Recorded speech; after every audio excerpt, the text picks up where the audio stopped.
Hi, it's Gary. Welcome to today's video. Today I've got a fountain pen showdown for you. I'm going to be taking a look at two pens from Visconti, both of them with steel nibs, both of them with broad nibs. The first one is this. This is the Visconti Breeze. Gorgeous blue colour, nice pretty looking pen. The second pen, also by Visconti, is this, the Visconti Van Gogh Blue Portrait. This is an astounding looking pen. It really looks nice. It feels nice in the hand as well. Join me now down on the mat. Let's see how these pens compare against each other.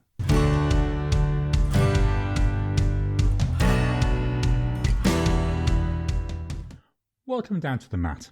Here's our pens for today. We've got the Visconti Breeze.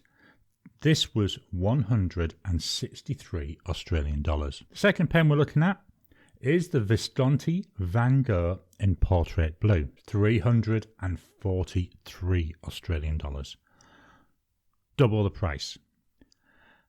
The nibs, they're both steel nibs. We will take a look at them side by side, but they're virtually the same nib. They're both a broad nib. They're both cartridge converters. Very little really separates the two apart from the pattern, apart from the material that it's made from. Let's take a quick look through the Breeze.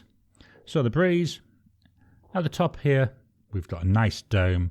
That clip is going all the way around. I think that's a nice little touch. We come down through this gorgeous colour. I think it was called blueberry. To me, it's not a blueberry colour, but that's what they wanted to call it. We've got the Visconti clip. And we come down here, around the band, we've got Breeze. So that says that all the way around the band. Into the body. The body, to my eye, is tapering down ever so slightly all the way down to the bottom, where we've got another dome and there's a little silver dot in there. The cap, it pulls off. It's a magnetic cap. Both these pens are magnetic caps. So it pulls off, and then when we put it back on, it'll click. There we go. One more time. Click. I like that. That to me is a nice little touch. It reveals the nib. We'll take a closer look at the nibs in a couple of minutes. The section, again, feels like it's just tapering out. There doesn't seem to be any concaveness to it. And then inside, we've got there the Visconti converter. I actually enjoy using this pen. It is nice to use. Then with this, we've got the Visconti Van Gogh. Definitely a different looking pen. And I do think this looks really nice. It's got more interest to it than what I see in the Breeze. The top here, we've now got a Visconti logo. We come down there and we come into the clip. I'm just going to turn the Breeze around. So the clips, they're identical on both of them. Back to the Van Gogh. So we're tapering up. We're coming up until I would say about 3/4 of the way down, and then it goes up down to the cap band there. The cap band, this got Van Gogh, Visconti Italy, and then we're back to the Van Gogh. There is a step down then into the body. The body, to my eye, is ever so slightly tapering until it gets about 3/4 of the way down. Then that taper increases until we've got this silver flat bottom. I'm going to just turn this pen around now so you can see this gorgeous pattern. So this was inspired by a Van Gogh portrait. I think it looks really nice. We've got some browns there, we've got blues, we've got like aqua colours. It's really nice. Now, this is hard to come over on camera, but as I run my finger around it, what you can feel is it's like it's little strips, I would say no more than 1/2 centimetre wide, and you can feel as we're going around the ridges. That to me, that tactileness, I quite like that. It really adds to the experience. If we pull off the cap, again it's a magnetic cap, so hopefully there we can see it there jumping back. The magnet in here feels stronger. One more go. Just inch it down. Taking it off. Again, this is what I was saying. I think it's the same nib. We'll take a closer look, as I said, in a few seconds.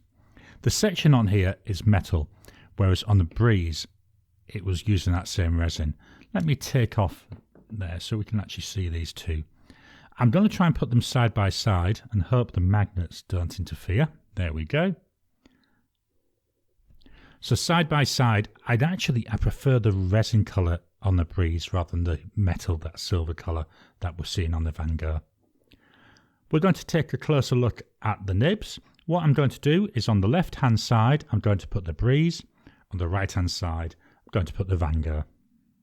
So on here we can see what I'm saying. These nibs are identical. They're pretty. So we've got some nice decoration on that nib. Then we've got Visconti. Then we've got B, because these are broad nibs. So in terms of looks, they are fairly similar. I do much prefer that intricate nature that I'm seeing though in the Van Gogh. Let's do some measurements. So we'll start with the Breeze, with the cap on. That's 14.05 centimetres. Uncapped, that comes in at 12.2 centimetres. Posted,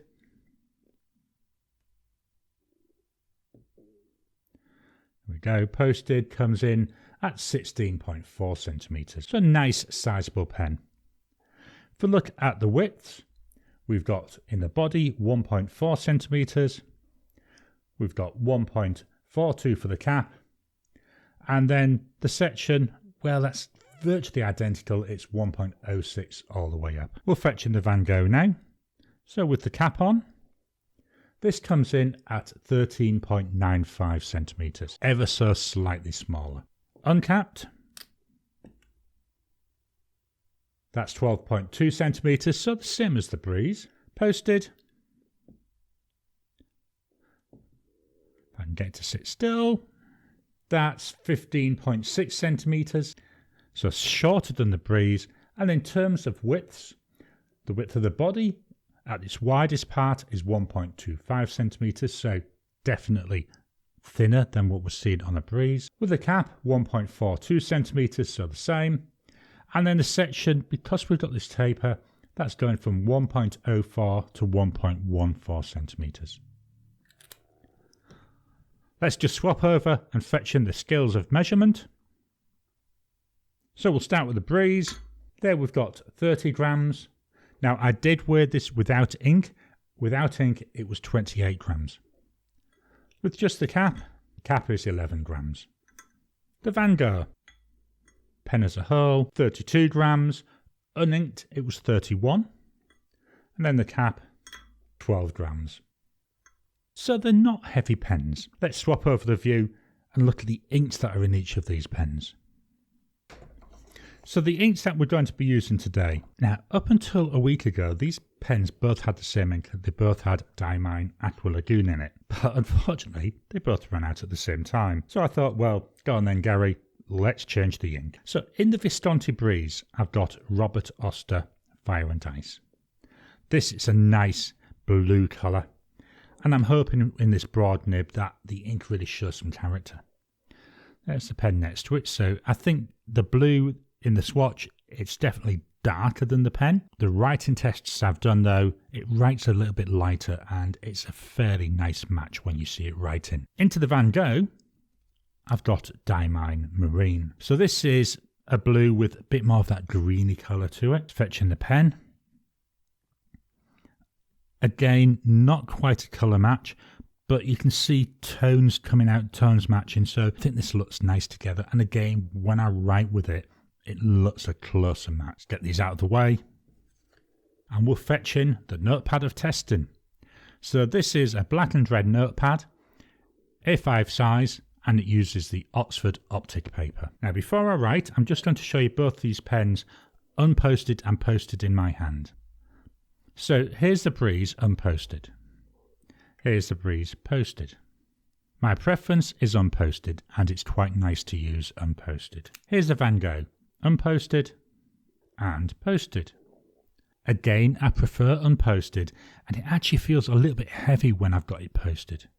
But again, some people like to have their pens posted. That's why I thought I'd show you them both. So let's do our writing. Again, let me get this paper lined up.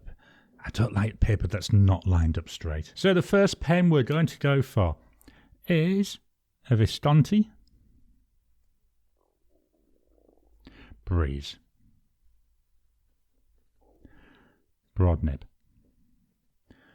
As I said, 163 Australian dollars. Drying times, immediate. 10 seconds. 30 seconds. Still smudging ever so slightly, so just for completeness, I'll go for 1 minute.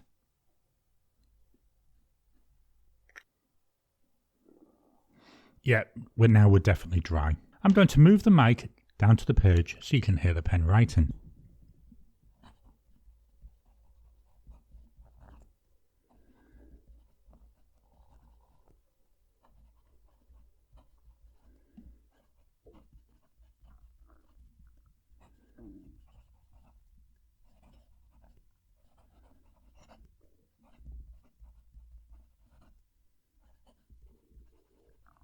There's a nice amount of feedback coming from this nib. It's really enjoyable. I enjoy using it. I like using it.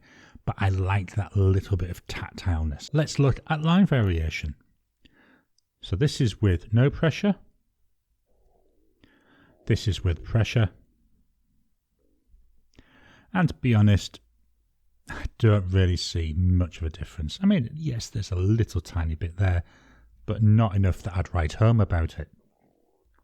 Do my scribble test.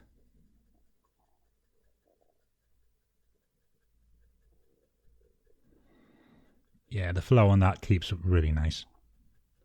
I'm just going to fetch the pen in so you can see this is what I was saying. When I'm writing with this ink, I do think there's a nice match between the ink and the pen. Really enjoyable, nice to use, nice to write with.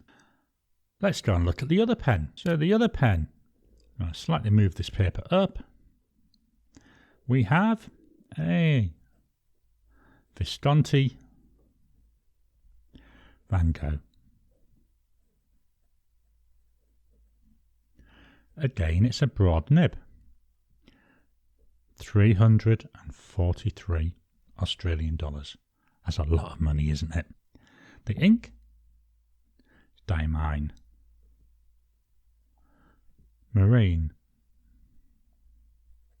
I forgot to write the ink for the other one. I'm just going to fix that. I think my old age is starting to get to me. I keep forgetting to do things. Drying times. This is immediate. That looks a lot wetter. 10 seconds. 30 seconds. Still got a nice amount of smudging coming off after 30 seconds. 1 minute. After a minute, yep, nice and dry again. Let's move the mic and do some writing.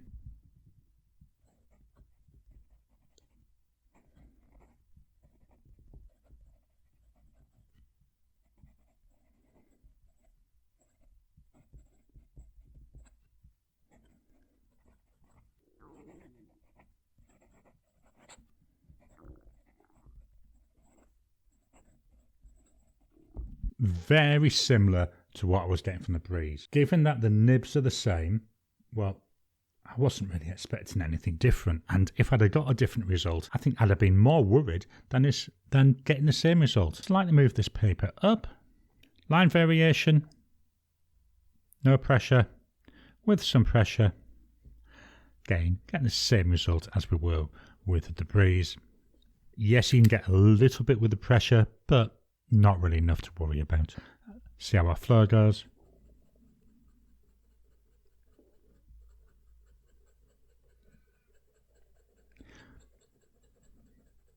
Yep, that's another one. Keeps up really nice. Let's just reposition the paper so we've got both our tests on there as much as we can. At the top here, we've got the Visconti Breeze. Then at the bottom part, we've got the Visconti Van Gogh. So what are my thoughts on these pens? With the Breeze, for a Visconti, it's cheap. if you think $163 is cheap anyway. But certainly when you look at some of the others, price-wise, it's coming in at the lower end. It's nice. I like the material. It feels nice in the hand. You know, it's a nice round barrel. Enjoyable to write with. Really, it's just a pleasure to use. With the Van Gogh, I like the texture. I like the feel of it when I'm writing because I can feel, as I said here, it feels textured to me. And that to me, it adds to the tactileness. And that's one of the things I enjoy with my pens is the feel of them. It's a different shape than what was seen with the Prise. I like the fact that they've done that because, again, the different lines, the different shapes, all fetches interest. The colours so much nicer. And yes, I know it's inspired by a painting. So it's picking colours from that painting. And I think that's a really good idea because it does look quite pretty. Similarly, it's a smooth writer. I don't like the magnetic clips on both of these. Yes, I think it's a good idea. But what happens if you've got this next to, say, a mobile phone? Is there a possibility of it interfering with the screen? I don't know. I'm not an engineer, but it's just something that comes into my mind. What happens if you've got something in your chest for some reason and you're not allowed to have a magnet in your shirt pocket? Again, that limits it because it's no longer a pen you can put into that shirt pocket. So I can understand where they're going with it. I just think, again, it's not for everybody. The other thing I don't like, this is purely on the Van Gogh, I don't like the metal section. I'd have loved to have seen this material come all the way through. Again, personal choice, and I'm being very picky. So let's give these some scores. We're going to start with the Prise. So the first score is for pen looks. Yeah, it's all right. It's not jumping out at me, but it's still a nice looking pen. I'm going to give it 7 out of 10. For the writing experience, had no issues, got a nice amount of feedback, writes really well, not had any issues. I've had a number of different inks in here, all of them worked really well. So for writing experience, 8 out of 10. Ink flow, again, not really had any issues, 8 out of 10. Value for money, this is always a hard one. Got to bear in mind, 163 Australian dollars. I'm going to give this 8 out of 10. So that gives me a total score of 7.75 out of 10. For the Van Gogh, we'll start with pen looks. I do like the look of this pen. I think it's a lot nicer, it's a lot prettier. It's got that tactileness to it. It's got different colours, got different shades. To me, looks really nice. I'm going to give this a 9 out of 10 in terms of looks. Writing experience, well, and ink flow really, they're identical to what I was seeing with the Prise. Again, I've had a number of inks in here, had no issues. So for writing experience, 8 out of 10. Ink flow, 8 out of 10. Value for money. This is the one where, again, it's always a controversial one. Because what I value is going to be different than what somebody else values. When I look at this and when I see it's $343, that's more than double the cost of the Prise. Still cheap compared to a lot of other Visconti pens, but still, that's a lot of money. It does look pretty, so we've got to factor that in because the way a pen looks, you know, it should then be part of the value for money because it's that, it's them good looks. I know there's a posh word for it. There's no way I'm going to be able to pronounce it. Something like aesthetically pleasing. And I think I've just butchered that. And that's what this is. So in terms of value for money, I'm going to give this 7 out of 10, which gives the Visconti Van Gogh a total score of 8 out of 10. I like both these pens. I enjoy using them both. They're pens that I'm quite happy to take out with me. You know, they're not going to be looking and glaring people in the face. I do think the Van Gogh, I know it's going to sound really weird to say this, but I think that Van Gogh, it looks a little bit more professional. See if I can get these close together without the magnets wanting to take each other. Let's move there. That's better. They're both a pleasure to write with. They both write really well. And at the end of the day, that's the key thing. Can you get the ideas out of your head and onto paper and enjoy doing it? Both these pens let me do that. Are there other pens in my collection that I would reach for instead of these? Yeah, there are some, and there are some which are an awful lot cheaper, which I think write just as nice. But they're still pleasurable experience, and I enjoy using both of these. So this is my showdown between the Visconti Breeze and the Visconti Van Gogh in Portrait Blue, with the Van Gogh coming out just 0.25 marks ahead. I hope you've enjoyed today's video. What do you think about these Visconti steel nibbed pens? Have you got any? Now, I have heard people say that there's issues with some nibs. Have you had any issues with your Visconti nib, or have they worked like mine did straight out of the box? Please drop a comment down below. Let's kickstart the conversation. Please hit the thumbs up button every time you like, every time you comment. Well, it just helps with the YouTube algorithm. If you haven't already, please subscribe to my channel so that you can get new videos as I release them. I'll talk to you again soon.